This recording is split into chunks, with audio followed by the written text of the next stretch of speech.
Senhoras e senhores, começando mais um You Can Talk. E hoje eu estou com a grande, incrível e espetacular Rafaela com PH. Nós somos chiques, hein, Rafa? Muito chiques. O que você acha do seu nome? Tem 2 L's e um arroba no fim, não? Não tem 2 L's no Rafaela, mas tem no sobrenome.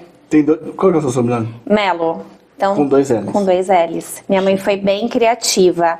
E aí, já respondendo a sua pergunta do que eu acho do meu nome, eu amo meu nome, mas nem sempre foi assim, gente. Você não gostava? Não gostava, eu odiava o meu nome. Por quê? Mãe, você vai saber agora disso. Porque eu chegava na escola, o que as crianças são? Criativas, né? Pra zoar. Pra zoar, então era o quê? Rafaela. Durante muitos anos ficou isso. E até hoje, para eu soletrar o meu e-mail, Rafaela com PH, as pessoas ainda me chamam, ou me chamam não, elas ainda colocam lá no e-mail RAFHA. Nossa. Elas esquecem do P. Faz isso comigo também. Aí, no meu ambiente corporativo, enfim, que eu trabalho com RH, com treinamento, com desenvolvimento, as pessoas me chamam na ferramenta de comunicação da empresa, tá lá, Rafaela com PH, elas digitam Rafaela com F e H. Por que esse FH? Não entendo, gente. Pois gente, é. Farmácia, a gente é só chique, ou antigo, sei lá. Eu gosto, eu acho um Rafael com plus, sabe? Eu gosto do nome, eu me sinto mais... Elegante. E já pensou como que é o nosso nome de trás pra frente? Nunca fez isso? Nunca fiz isso. É Leafar, o Rafael. Só que a gente lê a par. Olha que legal. Não sei porque eu tô falando isso. Pessoal, vamos lá. Antes de a gente começar a falar com a nossa grande Leafar, né, a Rafaela, que é psicóloga, que a gente vai falar de muitas coisas legais, eu vou falar sobre a You Can Play. Pessoal, a Black November chegou na You Can Play. E nós levamos toda a estrutura de uma escola de música para a sua casa e condomínio com valores a esse mês espetaculares, Rafa. R$350 apenas para as aulas individuais e R$250 para as aulas em grupo. E não vai ter matrícula. Então não perca tempo, pessoal. Entre em contato no You Can Play Underline e marque sua aula experimental. Certo? Rafinha, vamos lá. Primeira coisa, para a gente começar a bater esse papo, eu queria saber de você por que você escolheu a psicologia. Da onde vem cuidar dos problemas dos outros? Por quê? Me diga. De primeiro, quando eu pensei em psicologia, isso desde criança, eu sempre fui muito curiosa pelo comportamento humano. Por que pessoa se comporta dessa maneira? Por que pessoa tem certos tipos de problema? Por que em uma pessoa, numa situação, ela lida, na verdade, de maneiras diferentes. Então, de primeiro, isso foi o que me pegou. E toda vez que alguém me pergunta sobre a psicologia, não tenho como deixar de falar o quanto que a psicologia ela mudou a minha vida. Ela mudou a minha vida na minha relação comigo mesma. Ela mudou a minha vida na relação com os meus pais, principalmente na minha relação com os meus pais. Ela mudou a minha carreira. Ela, até hoje, ela vem me mudando constantemente, porque quando quem é da área vai responder muito bem isso. A gente nunca mais para de estudar. Deixa eu te perguntar, só para entender. Quando você fala que a psicologia ela te mudou nessas partes, né? Foi estudando que você entendeu ou foi em um tratamento, em uma terapia que essas coisas te fizeram tão bem, você falou, nossa, é isso que eu quero? Uma boa pergunta, Rafa. De primeiro, estudando. Estudando. Porque a gente vem de uma sociedade, claro que hoje, né, isso já mudou muito, graças, enfim, ao acesso às informações que a gente tem hoje com mais facilidade. Mas lá, quando eu era criança, enfim, as pessoas ainda tinham aquele estigma que psicólogo era pra louco. Nossa, fazer terapia pra quê? Eu não tô louca? Não tá precisando de nada. Ah, tá com esse problema? Vai dormir que passa, chora. Então, é claro que tem que chorar mesmo, a gente tem que lidar com as nossas emoções. Mas o meu primeiro contato com a psicologia, literalmente, foi eu estudando por conta própria, não foi fazendo uma terapia. Quando eu entrei na faculdade, eu comecei a fazer a terapia, então foi os dois. Então, eu comecei a fazer tudo em paralelo. Mas quando surgiu o meu amor à psicologia, quando eu decidi, vou ser psicóloga, é o que eu quero, foi estudando de primeira. Entendi. Buscando acesso à informação. O que fica às vezes na cabeça, às vezes você passou por algum problema, né? Fez a psicologia, fez o tratamento, né?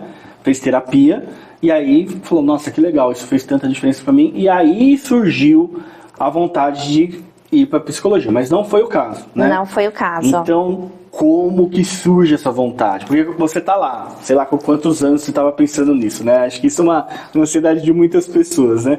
O que eu vou fazer? O que eu vou fazer? Como que a psicologia te traz? Como que você escolhe essa vertente, né? Por quê? Tem alguma resposta? A resposta é muito nisso. No meu caso, foi a curiosidade ali do comportamento humano, o contato com as pessoas. Então, eu amava isso. Eu tenho uma tia que ela vivia falando pra mim, nossa, você tinha que ser psicóloga. Eu sempre fui muito curiosa e muito atenta aos detalhes, ali no que as pessoas estavam me trazendo. E aí eu ficava muito curiosa, porque que pra uma situação, uma pessoa sente de uma maneira, outra sente de outra. E eu ainda vou trazer algo a mais aqui. Você perguntou pra mim se a partir de algum problema que eu passei na infância ou enfim, na minha jornada, e eu decidi fazer a psicologia por ter passado por um processo terapêutico? Não, mas a partir da psicologia e eu passando pelo processo terapêutico durante a faculdade, eu vi quantas questões eu tinha da infância e que se eu tivesse feito terapia, se eu tivesse procurado outras ferramentas ali de autoconhecimento, de autorregulação, enfim, ia ser bom. A vida ia tomar outros rumos ali, ia conseguir lidar melhor com algumas coisas. Eu trouxe um musicoterapeuta aqui uma vez, conversando com ele, tá falando sobre na verdade não era nem benefícios da terapia, tá falando da necessidade de se fazer terapia com todos, né, todo mundo, né? Exatamente. E nessa ele tava falando de uma coisa que eu achei muito, muito incrível, assim, que muitas vezes a pessoa procura terapia quando tá dando uma merda muito grande. Já deu ruim. Ele falou, e agora? O que a gente vai fazer nesse caso? Já deu muito ruim e você vai ter que passar por isso e vai ser difícil, né? Aí a pessoa acha que em uma sessão de terapia vai acabar todas as minhas dores com uma sessão de terapia porque eu tô passando por isso e eu quero que acabe. E na verdade não, né? A terapia é algo que tá, na verdade, nos construindo para no futuro passar por alguns problemas com mais facilidade, né? Nos conhecer de uma maneira melhor, para quando vir o problema, as trevas, você ter ferramentas, ter armaduras, né? Para conseguir passar por aquele problema de uma maneira mais tranquila, né? E eu achei isso muito interessante, né? Às vezes as pessoas acreditam que quando tá nas trevas, né? Tem que procurar algo terapêutico que muitas vezes não vai resolver em uma sessão de terapia todas as dores ou trauma ou o que está acontecendo com ela, não é verdade? Ela devia ter feito isso antes, né? Para se munir, qual que é? Acho que eu não sei a palavra, mas ter equipamentos, ter armas, ferramentas para passar por esses traumas, não é verdade? A terapia é um processo de autoconhecimento lindo, né, que muitas vezes vai ser muito doloroso e, claro, independente da situação, o ideal é que a gente procure a terapia antes, né, para aprender a lidar melhor com as questões, mas quando acontecer de só procurar, quando já deu muito ruim, não é em uma sessão, em 2 sessões. Pensa que a gente passou por milhares de questões durante a nossa vida inteira e não é numa sessão que a gente vai conseguir resolver. E claro, você sim vai passar por um processo de autoconhecimento, mas muito mais que isso, o que você vai fazer com isso daqui pra frente? Porque tem o seu passo também. Eu vou estar aqui te mostrando o caminho. Na verdade, te mostrando não, te ajudando a enxergar o caminho. E é algo que você sempre vai ter que ir revisitando, assim como os estudos. Algo que a gente sempre vai revisitando, o processo terapêutico também. Então, você sempre vai passando ali pela terapia. Vai acontecer, um exemplo, você vai procurar a terapia por um motivo de ansiedade, por algum gatilho específico que está acontecendo ali na sua vida.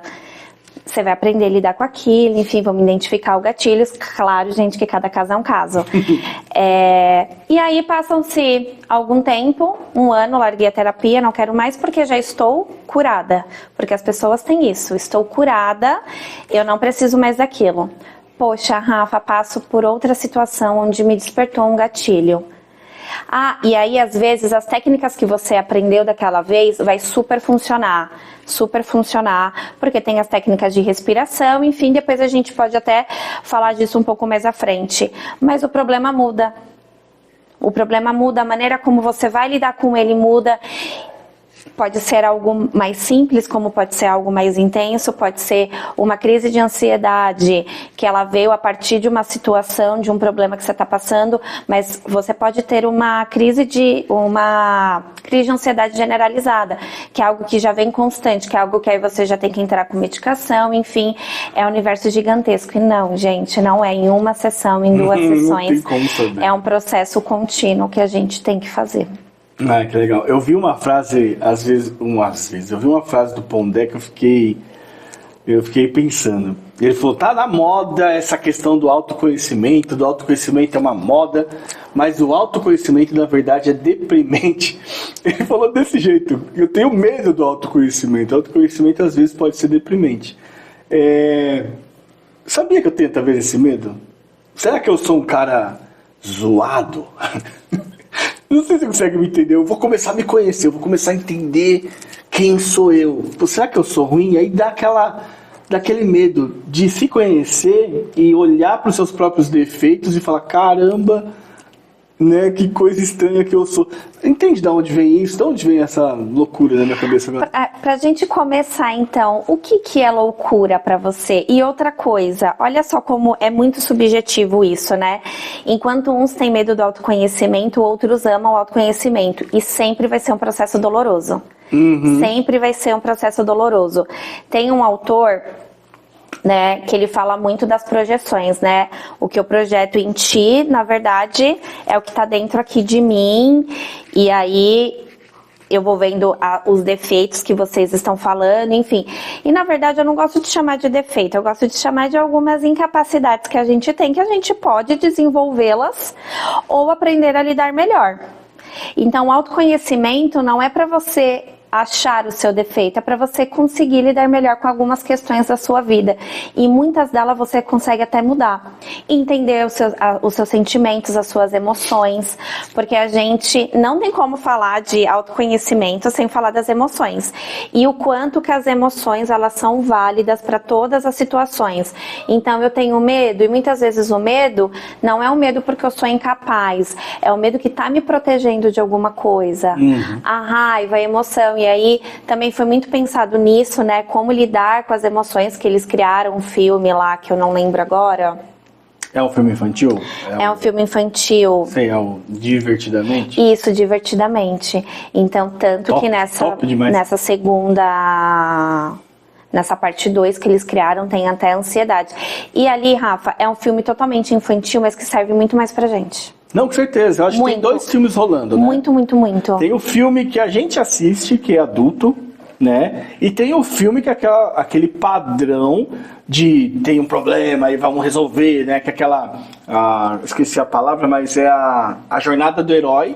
A jornada do herói que todo mundo gosta tá para as crianças. Mas a gente que é grande, entende o sentimento, a gente assiste outro filme. Exatamente. A jornada do herói tá acontecendo, as crianças não estão entendendo aquele monte de emoções igual a gente entende.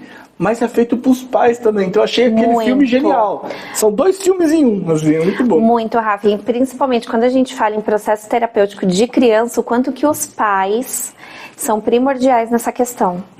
Porque muitas vezes, assim, uma grande maioria de vezes, conforme eu venho conversando até com meus próprios pais. Hoje, meus pais são separados, ambos seguiram suas vidas. A minha mãe, ela tem uma filha de 12 anos, o meu pai tem um filho de 11 anos. E assim, Hoje eu vejo a dificuldade, né? E aí entra em questão de comportamento, em questão de lidar com sentimentos e o quanto a criança ela é repetitiva, ela repete exatamente o comportamento dos pais. Então, se eu sou uma mulher que eu tenho muito medo de todas as coisas, a criança automaticamente ela vai entender que aquilo é o correto. Então, a criança também vai assumir uma postura ali que ter muito medo de tudo ao extremo é correto. Eu tenho que falar de uma história, então. Então, conte. Tem que falar de uma história, porque é uma coisa que eu tenho vergonha. Mas é culpa da minha mãe. Mãe, a culpa é sua, tá? A culpa é da minha mãe. Imagine só, eu tenho medo de, às vezes, eu me pego, às vezes, tendo medo de bicho, sabe? Barata que voa, rato, pelo amor de Deus. Mas teve um dia, Rafa, olha a situação, por favor, se coloca na minha situação. Entrou uma rã desse tamanho em casa. É desse tamanho a rã. Um bichinho desse tamanho, minha mãe viu, arregalou 2 olhos. Gente, tá tudo bem, tá, Rafa? Quase chorando. Ela levantou o sofá, ela fez uma barricada, deu uma arma pro meu irmão, uma vassoura pra mim, e aquele desespero na rã, e eu era pequeno, gente. Aí eu olhei assim a rã, aquilo ali, aquele bicho era tipo o Hitler, entendeu? Aquilo ali era o demônio, era o cramunhão, aquilo ali era o capeta. E eu, hoje eu olho aquele bicho, e pode ser o que for, eu já tenho, meu Deus. Aí eu falo, não, é só um bicho, é o tamanho dele, aí eu vou lá, mas tem aquele medo, né? Então, tem a ver com o que você estava falando, que eu falei? Tem super a ver. Ufa! Muito a ver. Eu posso estar viajando. Inclusive, essa semana eu dei um treinamento sobre influência e persuasão, enfim, que está conectada a outro tema que eu estava falando. E um dos exemplos que eu dei, para ficar mais claro, foi isso: o quanto os nossos filhos, para quem é mãe, eu não sou mãe ainda, o quanto as crianças elas repetem os nossos padrões de comportamento. Porque a gente se influencia naquilo que a gente acredita. Então, eu não me influencio no que eu não acredito, independente se é bom ou mal. Então, nessa situação, você foi influenciado, você teve um comportamento, começou a adquirir um modo operante que ter medo da rã. Não, tipo o fim do mundo. Exatamente, mas barata claro... Voa, Rafa. Se a barata voa, já era, né? Chama. E tá tudo bem ter um medo, tá tudo bem. A gente tem que respeitar isso também. E a gente sempre vai ter medo de algo, de algum bicho, de alguma situação, de algum sentimento. E tá ok, mas isso é preocupante quando é o extremo. Ah, sim, quando é uma fobia absurda. Exatamente. Né? E o autoconhecimento, até pegando outro gancho, ele serve para isso. Então, hoje você já tem o autoconhecimento de que, claro, trazendo para cá, para esse contexto, de que você adquiriu esse medo por conta de um padrão que você repetiu da sua mãe. Então, como que a gente influencia e é influenciável o tempo inteiro. Então, o autoconhecimento, ele serve para você... É muito claro, autoconhecimento é a palavra da moda, mas sim. E o quanto que a gente cada vez mais tem que se autoconhecer. Porque a gente muda o tempo inteiro. Rafa, deixa eu te perguntar uma coisa. Aí eu tenho um autoconhecimento e sei que sou narcisista. E agora, o que eu faço com essa informação? Aí você vai pra terapia aprender a lidar com isso e vai ver quais são os comportamentos que você está tendo de um narcisista que pode estar te prejudicando ou prejudicando alguma pessoa próxima ao seu lado. Tem cura isso? Tudo na vida não tem cura. O que é que tem cura? É quando você aprende a lidar com seus sentimentos, com aquelas questões. A gente muda o tempo inteiro, Rafa. Então hoje o que pra você vai aprender a lidar, você tá lidando de uma maneira maravilhosa, amanhã pode não ser, porque hoje a sua vida é de um jeito, amanhã ela pode ser de outro. Então façam terapia. Façam terapia, gente. Façam terapia, gente. Às vezes você é narcisista e dá pra tirar. A gente entra lá, seleciona...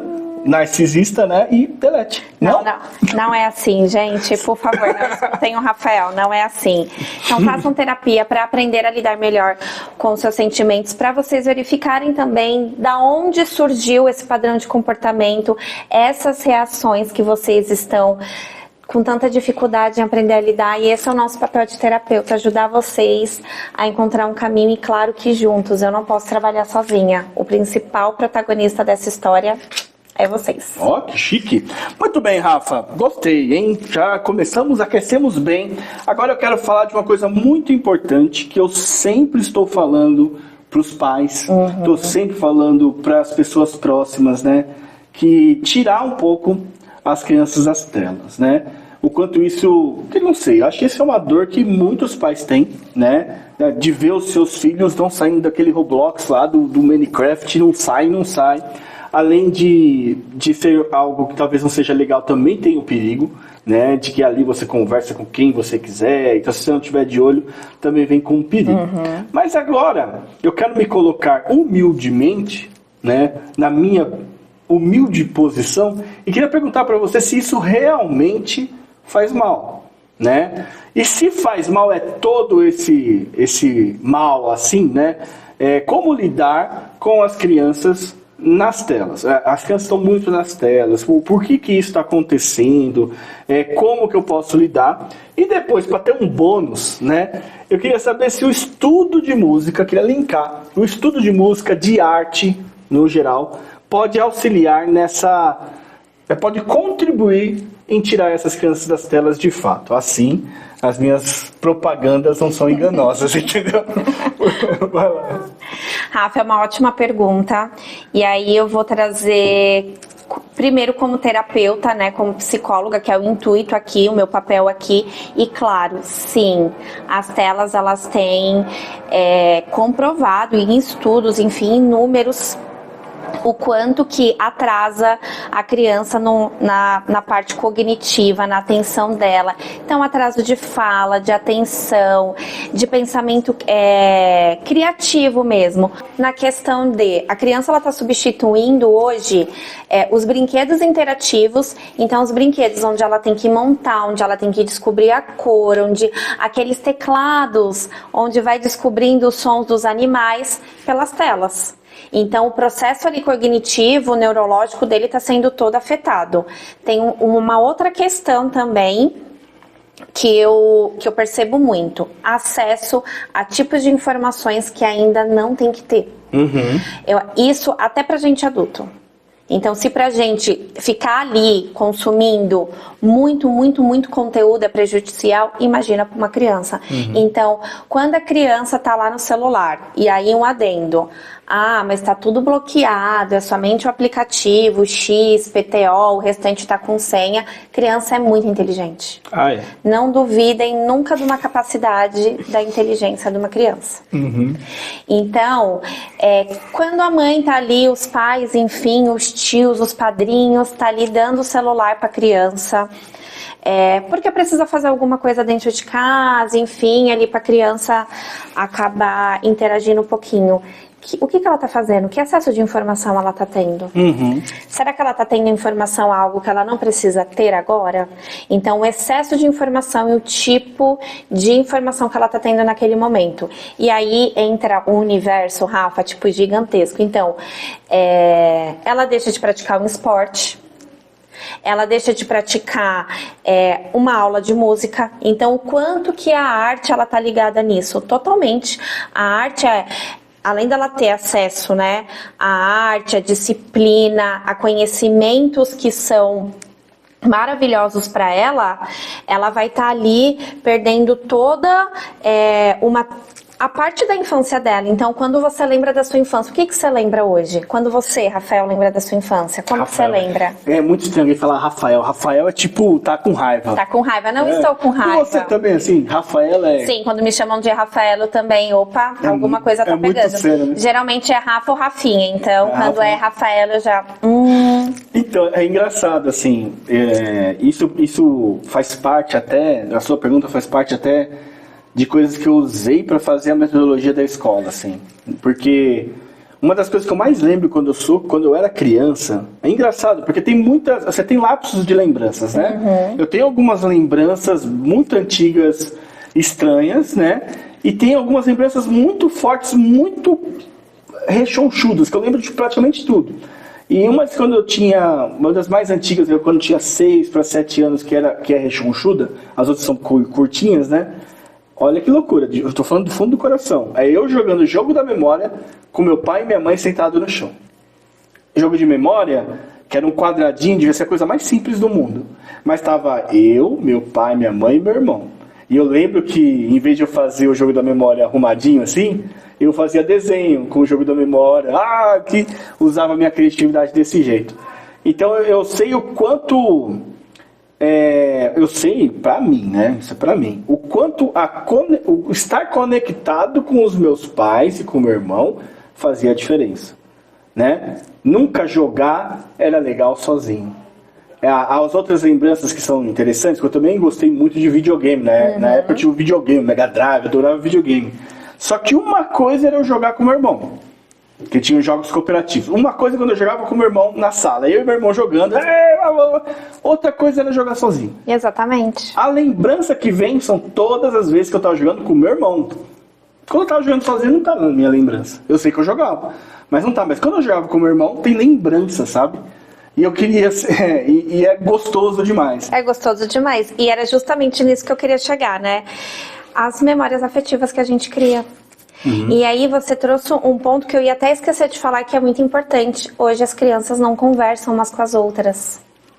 Então, se você está numa reunião de família, você percebe que as crianças não estão brincando, as crianças estão no celular. E aí, trazendo lá o gancho para quando a gente começou aqui o podcast, quando você me perguntou, da onde veio lá você querer fazer psicologia, e onde eu disse, o comportamento. Se eu fosse uma criança com telas, eu ia ter essa percepção que um age de uma maneira, outro age de outro, e aí eu era uma criança curiosa e gostava de ficar lá, escutando a conversa, e gostava muito de conversar, não ia. Então, é uma linha assim gigantesca quando a gente vai falar do acesso a telas. Claro, em uso excessivo. Acho que tudo em uso muito excessivo é prejudicial, até pra gente também. E aí, ligando com a música, o que a música traz? A música, ela traz o conhecimento, a arte, ela traz também a disciplina e o foco e a atenção. Ela desperta a curiosidade na criança, que às vezes o celular, as telas, a televisão, ela vai despertar a curiosidade sim, mas de uma maneira totalmente diferente. Então, esse é o meu contexto sobre crianças com telas. Claro, Rafaela, você trouxe aqui que você tem irmãos pequenos, eles têm acesso a telas? Tem. Eles têm, desde que seja controlável. Então, desde que não perca, quando for jogar um videogame, vai jogar com um amigo para ter essa interação. Nos momentos de reunião de família, vai estar todo mundo aqui, todo mundo junto, todo mundo conversando, vai brincar, vai correr, vai cair, vai saber o que é uma brincadeira de criança, vai cair para saber o que é ter um machucado. Eu conheço crianças que não sabem andar de bicicleta, porque para os pais é muito mais confortável deixar a criança ali no celular, porque hoje, claro, a gente leva uma vida muito corrida. Então, muitos aqui na nossa cidade de São Paulo, a gente demora 2 horas para chegar no trabalho. E olhe lá. Então, eu demoro 2 horas para chegar no trabalho, eu tenho um trabalho estressante, quem estuda ainda tem que lidar, saída do trabalho com estudo, voltar para casa, cuidar de casa e ainda sentar para brincar com meu filho. E uma vez, quando eu estava fazendo um aconselhamento, um direcionamento com uma mãe, a mãe virou para mim e falou assim, é porque você não tem filho. E aí? E aí você percebe quantas pessoas estão cada vez mais fechadas no mundinho delas e elas só querem resolver o problema. Elas não querem fazer a mediação, então precaver e continuar o direcionamento correto para o pós. Então, até quando você brincou lá do narcisista, enfim, tem cura, gente. O que é doença? O que é ter cura? Né? Até um dado importante, por que psicólogo não usa o jaleco? A gente usa o jaleco só na época da faculdade, na clínica. Então, muito dificilmente é boa, né? Dificilmente você vai ter uma consulta com um psicólogo e ele vai estar de jaleco, a não ser que ele esteja no ambiente hospitalar. Muito para tirar esse padrão de que é doença, que os comportamentos, que o restante, enfim, para tirar esse estigma, esse dogma que é doença, e não é. Então, eu posso ter sim um transtorno, eu posso ter sim alguma limitação, mas tudo isso eu consigo tratar, eu consigo identificar a causa e eu tenho os mecanismos para isso. Então, a questão da tela, ela vai muito além. Muito além. Uma coisa que você falou que eu gostei, assim, eu acho que é legal pontuar, assim, você falou muito sobre o acesso às informações. Às vezes a gente tem um pouco de medo né, da criança tá vendo conteúdo adulto, ou da criança tá conversando com alguma pessoa que possa ter uma segunda intenção, uma pessoa mais velha. Sim, lógico, isso são preocupações de fato que nós devemos ter, pelo amor de Deus. Mas também tem outras coisas ali no meio do caminho, né? Em uma zona não é só essa parte que é muito séria. Ela está começando a ter acesso às informações que ela não precisava mesmo, de fato. Tem gente que fala que muitas pessoas não navegam na internet, naufragam na internet, né? A gente mesmo, às vezes, entra e começa a ver informações que não é a hora, começa a se perder nas informações, começa a ver um conteúdo, você entrou na internet para ver uma coisa... E tá vendo outra. E os algoritmos estão lá te jogando para outras coisas, né? E às vezes a criança ter esse bombardeamento de informações faz ela ficar confusa. Não era para isso, né? E se ela começar a pesquisar coisas, ela pode começar a se perder lá. E lógico, nem estou falando dos conteúdos adultos e conteúdos violentos. Sim. Falando de informações que não tem nada a ver para ela agora. E tira um pouco do foco, pode, sei lá. Agora, não sei de onde eu tirei essa informação, né? Mas pode deixar ela confusa, ansiosa, não sei. Pode ser mal para ela, E né? sim, Rafa, deixa confusa, deixa ansiosa, porque vai começar até com comparação. Então, como que eu tô usando a internet? E, gente, vamos ser claros aqui. A gente citou lá o quanto eu sou influenciado, o quanto eu sou influenciável. E aí isso gera comparações, gera o que eu acredito que é certo, o que é errado. Então, Rafaela, então uma criança não tem que ter tela, então não vai estudar, não vai fazer uma pesquisa. Claro que de uso consciente. Então gera assim, vai gerar um acúmulo de informações que não é preciso, que ela não necessita naquele momento. Vai passar horas rolando ali na internet, coisas que ela poderia estar fazendo. Nossa, se entra no TikTok, então, com aquele algoritmo Exatamente. lá... Aí Nossa. você para pensar. Se a gente adulto se pega fazendo isso, imagina uma criança. Sabe o que eu fiz agora? Eu limitei o meu tempo no Instagram. Dentro do Instagram, ele tem uma ferramenta onde você consegue colocar lá quantidade de horas por dia, 1 hora, nananã, e aí ele realmente para. Claro que você pode ir lá colocar o botão ignorar e continuar. E aí eu limitei, porque eu me peguei no dormir de madrugada, por ficar olhando, às vezes era conteúdos ok, às vezes não eram, então não é o tipo de pessoa que eu quero ser, não tá me agregando em nada, e pronto, e pra você ver que a gente faz isso sem perceber, o quanto que todos nós estamos sujeitos a isso. Então sim, e aí gera comparação, tem a questão do sono, as telas um tema... Pessoal, então a Rafa falou para colocar os seus filhos no curso de música da Yuken. Foi isso que ela falou, para sair das telas, não foi, Rafa? Pode falar para mim. Foi, com certeza. Tô brincando. Vai ter acesso aos novos instrumentos, vai conhecer o que é música, vai conhecer o que é arte, da onde surgiu aqueles instrumentos, e ainda vai aprender algo novo, ter disciplina, concentração, foco. Uma coisa que eu acho muito legal de falar, assim, é que eu era ansioso, né? Eu era bem ansioso na escola, eu sempre tive dificuldade com as matérias da escola e chegava em casa eu ia apanhar se eu tivesse nota ruim, então eu tinha aquele medo, né? E esse medo me gerava ansiedade, porque querendo ou não, tava lá aquela matéria, não gostava e tava lá, né? E isso me gerava bastante ansiedade. Com a música, quando eu comecei a estudar música, eu nunca tive dificuldade em música porque eu adorava a matéria, né? Não existia tirar menos de 10 nas matérias de música, mas não porque eu era bom, é porque eu gostava tanto que eu queria aprender, né? Então as notas sempre eram altas, assim, tá tudo bem. Então essa ansiedade que eu tinha na escola, eu ia pro instrumento e lá eu ficava tocando, ficava tocando. A época que eu mais estudei é a época que eu estava na escola, no ensino médio, né? Eu era adolescente, foi a época que eu mais estudei o instrumento. Que eu estava lidando com meus hormônios, tá tudo zoado lá, né? E eu jogava todos esses hormônios, eu jogava no instrumento. Eu lembro de que na verdade, esse amigo que eu gosto de chamar, o piano é meu amigo, né? Até hoje.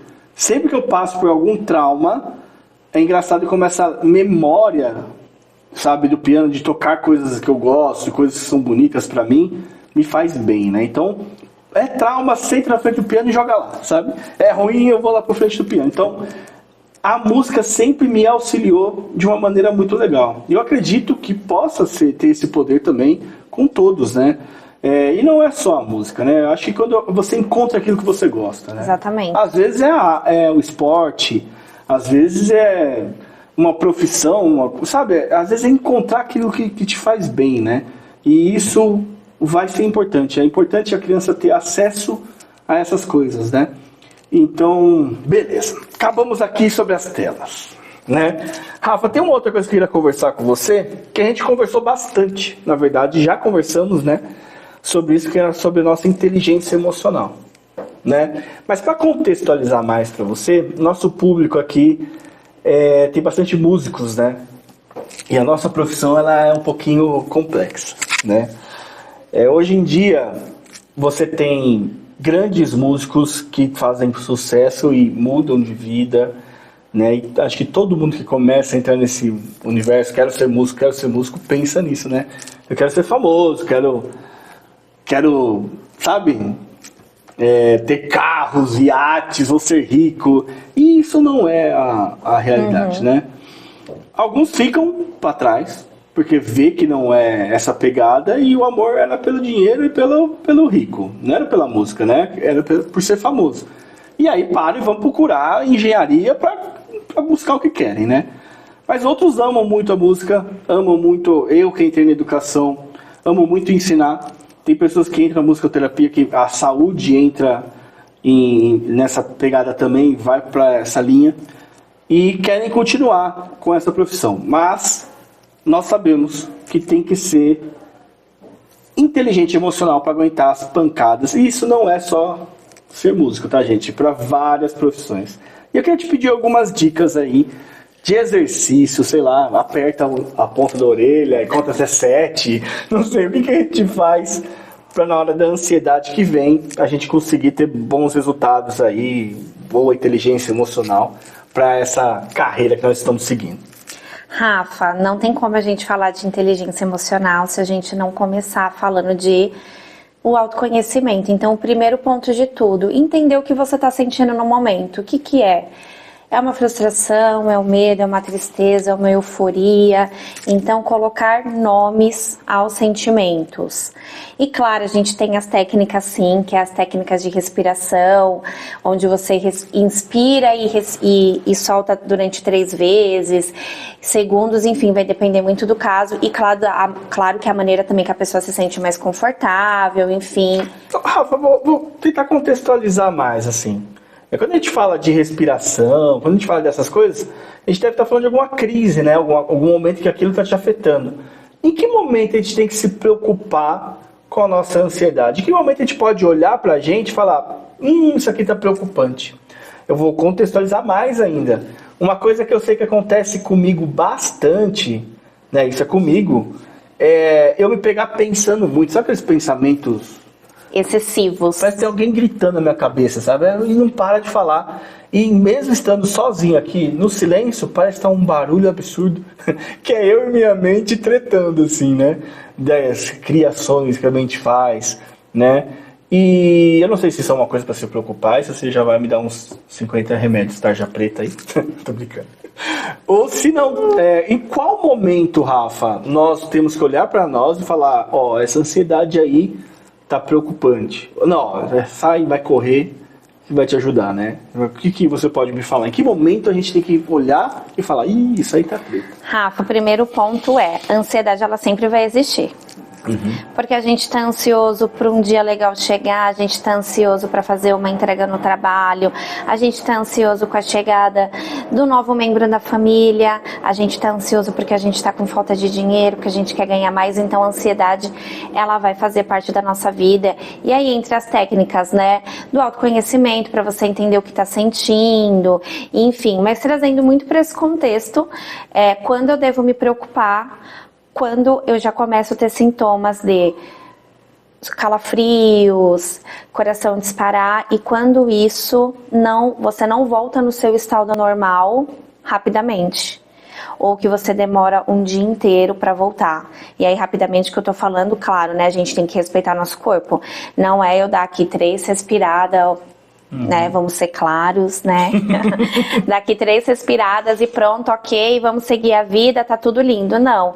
Então eu tô vendo que eu tô tendo uma demora para voltar no meu estado normal. Eu tô vendo que isso tá se tornando algo da minha rotina, tipo, todo dia, pelo menos uma vez por dia, eu tô ficando ansiosa, eu tô tendo crise de ansiedade, a ponto de ter crise de choro, a ponto de eu me parar. Então, a ansiedade, quando ela começa a trazer esses sintomas, é quando ela já tá ali no estado de alerta. Opa, tem algo aí dentro que você precisa olhar.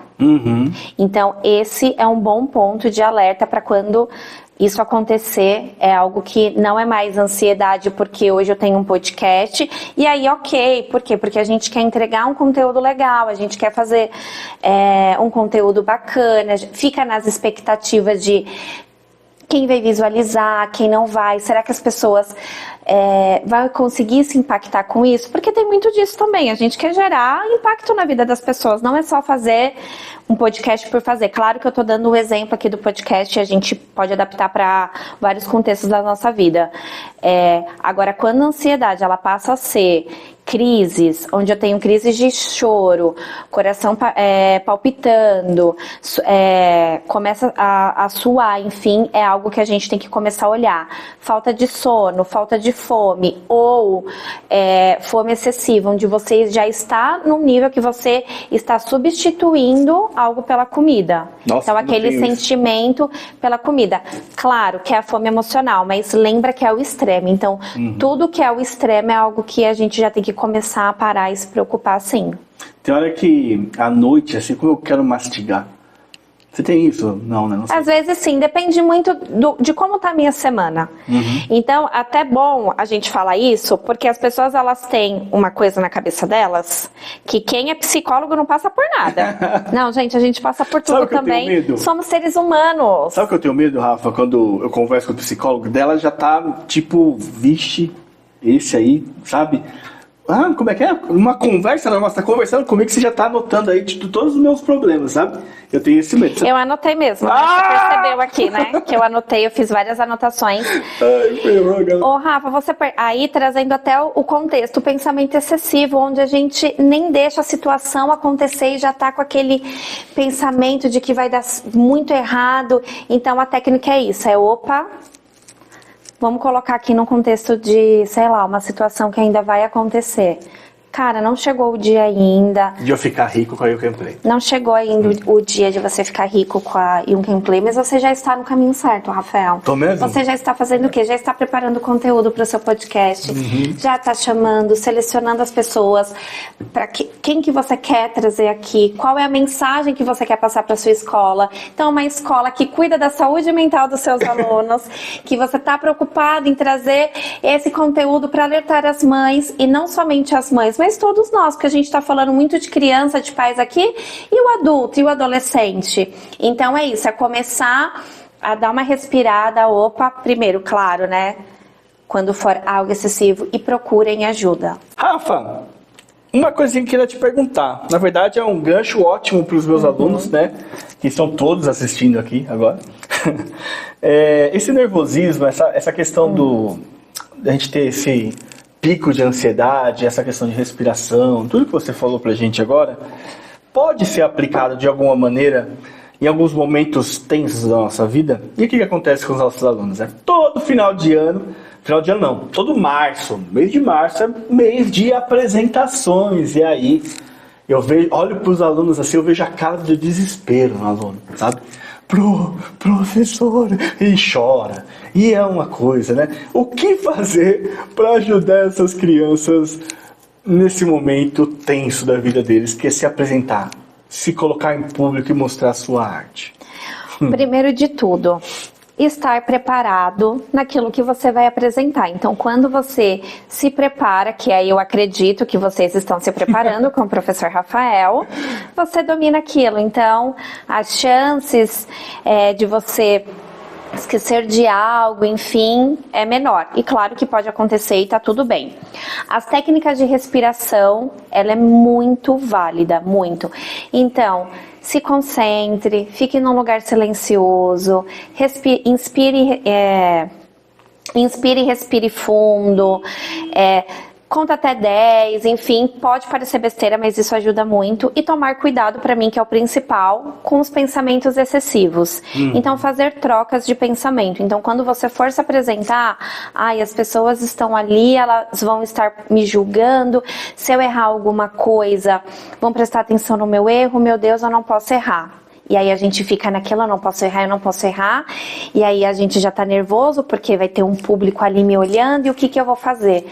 Troca esses pensamentos por: eu domino o que eu tô fazendo porque eu amo. A pessoa que tá ali, ela veio para apreciar a arte, ela veio para mim apreciar, e está tudo bem. E se acontecer de eu errar, está tudo bem também.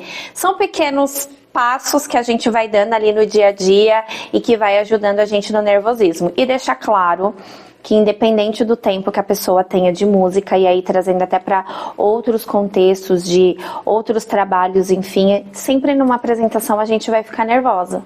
Eu trabalho com treinamento também, eu também dou treinamento, e sempre na minha primeira agenda eu sempre fico muito nervosa. Eu não transpareço.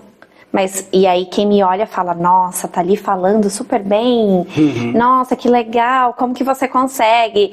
Sexta-feira eu dei um treinamento, foi minha última agenda do treinamento de negociação, em que eu tava fazendo no meu outro trabalho em paralelo, e aí a pessoa me perguntou: como que você consegue? Claro, tem essas técnicas, eu utilizo todas elas, e entender que o nervosismo é normal, faz parte da nossa vida, a gente tá ansioso, a gente quer entregar um bom resultado, e se respeitem. E se acontecer de errar, de falar alguma palavra errada, eu falei várias aqui no podcast, e tá tudo bem, tá tudo bem. É isso. O tá tudo bem é importante, né? É muito importante. Tem uma coisa que eu gosto de falar para os meus alunos, e aqui eu vou reafirmar. Primeira coisa, que apresentações nas escolas, né, é um momento de você viver aquilo. Acho que tudo que a gente tem que fica muito ansioso, fica: meu Deus, como é que eu vou passar por isso? É porque é algo novo, né?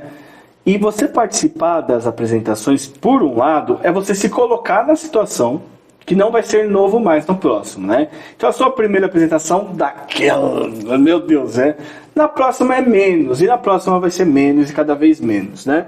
Então é pedagógico a apresentação, porque, querendo ou não, quando a gente aprende arte, eu acredito que seja para compartilhar. Quando você tem um grande poder, você tem uma grande responsabilidade. Eu acho que quando você aprende a fazer arte, o intuito é para fazer para você, mas também de você poder emocionar mais pessoas. Sim, né? Com certeza. Então, com isso, você tem que criar esse poder de se apresentar, mostrar a sua arte para as pessoas, né? Então, as apresentações na escola, todas as escolas de música têm essas apresentações, ela tem como intuito fazer você aprender a fazer isso. Então, é hora de errar. É hora de se sentir ansioso. Isso tudo faz parte do processo. Então, você chegou lá, não conseguiu fazer, faz parte do processo. Saia um pouco de você, se veja como a plateia que está entendendo o que está acontecendo. Exatamente. A plateia está olhando e falando: faz parte, ele está aqui passando por isso. Na próxima vai ser melhor. E você se acalme. Na próxima vai ser melhor. Você fez sua parte nessa primeira. E sempre é melhor, sempre dá pra gente melhorar. E é isso. Isso faz parte da troca dos pensamentos obsessivos. Então, não, eu tô ali, ele veio pra me apreciar e veio pra... Aqui é uma escola, gente. Esse errar faz parte, né? E o tempo inteiro na nossa vida a gente tá errando. E que bom. E que bom que a gente tem os erros pra ir aprendendo com eles, se aprimorando. Tem uma outra coisa que um professor falou pra mim que ficou na minha cabeça, e eu uso isso como chega a ser um delírio, tá? Entre aspas, eu não sei se essa palavra delírio é certa, mas é uma maneira que eu penso para passar por esses momentos, né? A primeira pessoa que tem que sentir sou eu. O que isso quer dizer? Quando você for se apresentar, você tem que conseguir chegar na tranquilidade de falar: a primeira pessoa que vai sentir o que eu estou tocando sou eu. Então qual que é o delírio, né? Que aí conta uma historinha, né? Eu penso que eu estou dentro de um copo, sei lá, estou dentro de uma bolha, de um campo de força, nada está acontecendo aqui, e eu tenho que sentir aquilo que eu estou tocando. E eu sempre falo para os meus alunos, é interessante, que o momento que eu mais sinto que eu toco é quando eu toco em público, porque é o momento que eu estou mais preocupado em sentir. Essa preocupação é o foco que eu tô colocando agora, que eu tô me apresentando, é em sentir o que eu tô tocando. Quando eu foco aqui, eu começo a tirar um pouco as pessoas vendo. Não, eu tenho que focar aqui. E como a pressão acontece até com a gente, por mais que a gente está sempre em público tocando faz muito tempo, como que eu lido com essa pressão? Deixa eu parar de pensar nisso e concentrar aqui. Deixa eu parar de pensar nisso e concentrar aqui. Eu tô jogando as minhas forças para sentir. E eu sei que quando eu toco em público, eu diminuo os BPMs, eu toco mais devagar, eu toco mais fraco, porque eu tô sentindo o máximo que eu posso aqui do que eu tô fazendo. Então, é uma outra dica que eu dou, né? Quando você vai se apresentar, a primeira pessoa que tem que sentir o que tá fazendo é você, porque só a partir daí as outras pessoas vão sentir também. Aí eu te pergunto, eu sou louco? Você se considera louco? Mas aí você também não me respondeu a minha primeira pergunta. O que é ser louco pra você? Ser um pouco fora dos padrões. Já vamos começar com uma sessão de terapia agora. Eu me sinto um pouco fora, mas eu acho que isso é um pensamento muito leviano, uma coisa muito... Não tem nada a ver. Já pega o meu telefone, minhas agendas. Pra gente fazer uma terapia. Pra gente fazer uma terapia. Agora eu quero te perguntar, Rafa, se você fosse aprender um instrumento musical hoje, qual que é o instrumento que você gostaria de aprender? Ou você já toca alguma coisa? Eu não toco nada. Agora Nem campainha? Só a campainha. E cachorro? E cachorro. Você toca cachorro, que feio. Tô brincando. Não, eu amo cachorro, gente. Sou apaixonada por cachorro, de verdade. Não toco bicho nenhum. Eu sou apaixonada por animais. Agora é o momento que a minha família vai dar risada. Eu sempre tive muito desejo em aprender a tocar violão. Porque olha no que eu associei. Olha como a gente vai associando as coisas, as memórias afetivas, enfim. Quando eu era criança, as festas da minha família, a gente gosta muito de música. E eu sou bem eclética, eu gosto de tudo. Claro que eu tenho, né, mais afinidade com alguns estilos, enfim, mas a gente escuta tudo. E aí, a minha lembrança é todo mundo no sítio de uma tia minha por parte de pai. E aí são tios do meu pai, né, com violão tocando. Então eu tenho muita lembrança disso. São seus tios avós? Isso, meus tios avós. Nossa, que legal. Nossa, tocando. E aí eu lembro da minha avó, tipo, super animada, enfim. E aí, enfim, e aí achava lindo esse momento de estar todo mundo junto ali, reunido, tocando e cantando. Poderia ser que estava tocando tudo errado? Na época eu era criança, mas era o sentimento que aquilo causava. E eu amo praia, eu amo pôr do sol, eu amo, assim. Eu tenho um amigo, José. Toda vez que ele vai viajar a trabalho, ele vê um pôr do sol, ele me manda. Toda vez. Porque já, né? E aí eu brinco sempre com eles. Um dia eu ainda vou tocar violão e a gente vai sentar na praia no pôr do sol e fazer um luau. Então eu tocaria violão. Olha, eu faria terapia. Então pergunta tá feita? Toca aí. Tá. Coxinha! Rafa. E aí o Rafa tem que divulgar o outro trabalho dele também. Qual outro trabalho? Que você é um palhaço do amor. Mas isso não é trabalho, gente. Isso é um... Faz por amor. Isso é... Não sei nem o que é.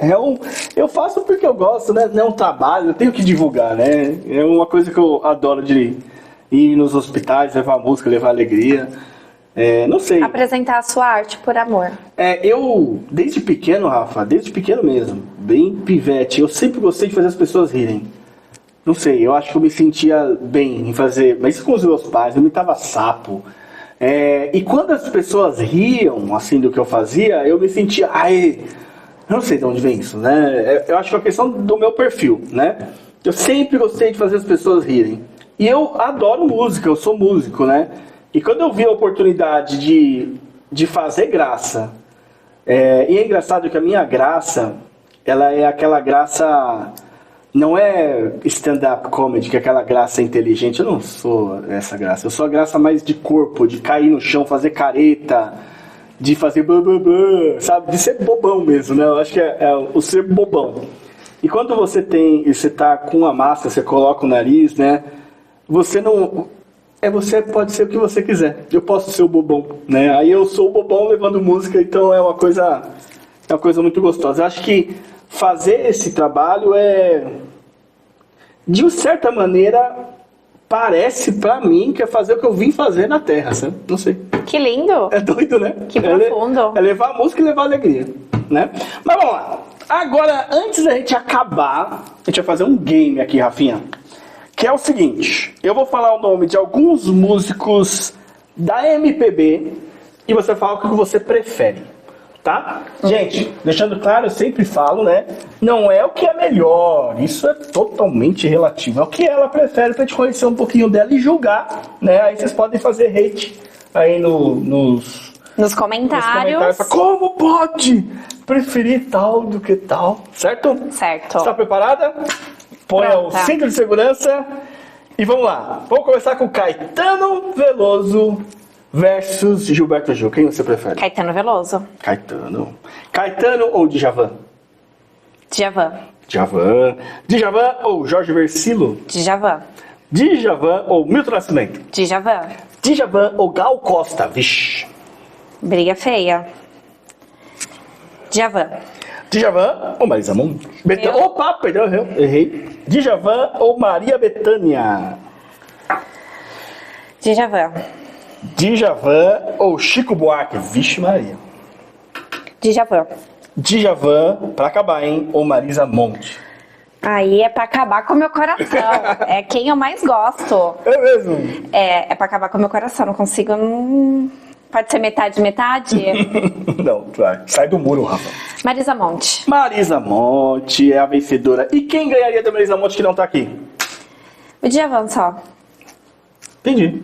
Então não tem ninguém. Não, a briga ia ficar aí por aí mesmo. Beleza. Pessoal, foi um prazer tê-los comigo. Foi um prazer ter recebido você, Rafa. Obrigado pela disponibilidade de tempo. Foi uma honra, na verdade, conversar com você. Tenho certeza que tem muito conteúdo legal aqui para quem assistiu. Rafa, quem quer acompanhar seu trabalho, você tem redes sociais que você... Fale aí, ó, nessa câmera aqui, com o pessoal que queira te seguir, por favor.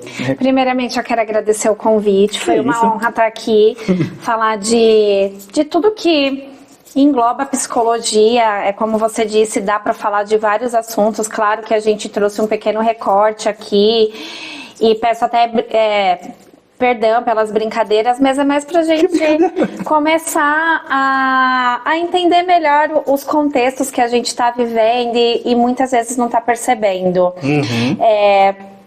A partir de janeiro, uma novidade. Você está no Big Brother Brasil? Estou no Big Brother Brasil. Da psicologia, as pessoas mais próximas a mim eu já conversei. E aí agora estou divulgando para todo mundo que a partir de janeiro a minha agenda vai estar aberta. Então sim, eu vou entrar com rede social, vou entrar com e-mail. Legal. E aí o Rafa ele vai ajudar a me divulgar. Com então certeza. Vocês podem me procurar a partir de janeiro que a minha agenda vai estar aberta. Boa. Eu atendia antes e aí eu dei uma pausa para focar só no mundo corporativo. E aí agora eu já vou voltar novamente a fazer os dois em paralelo. Então agora a gente não tem redes sociais ainda, você vai abrir para janeiro Isso. começar os atendimentos. Isso mesmo. Beleza, então assim que ela tiver essas redes sociais, eu coloco numa descrição, né? Tudo direitinho para quem quiser te acompanhar. E olha só que delícia fazer com ela terapia, gente. Façam terapia, né? Façam terapia, se respeitem. Errar faz parte, procurem o máximo se entender, façam autoconhecimento, não tenham medo, psicologia não é pra louco, ninguém é louco, somos todos loucos nas nossas loucuras. Boa. É isso então, Rafa, muito obrigado pela presença. Eu que agradeço. Pessoal, você, um vídeo desse, não se inscreveu ainda nesse canal, por favor, clica aí, não custa nada, se inscreva, dá um like e compartilha com seus amigos. Falou, gente, tchau, tchau! Tchau, tchau, gente!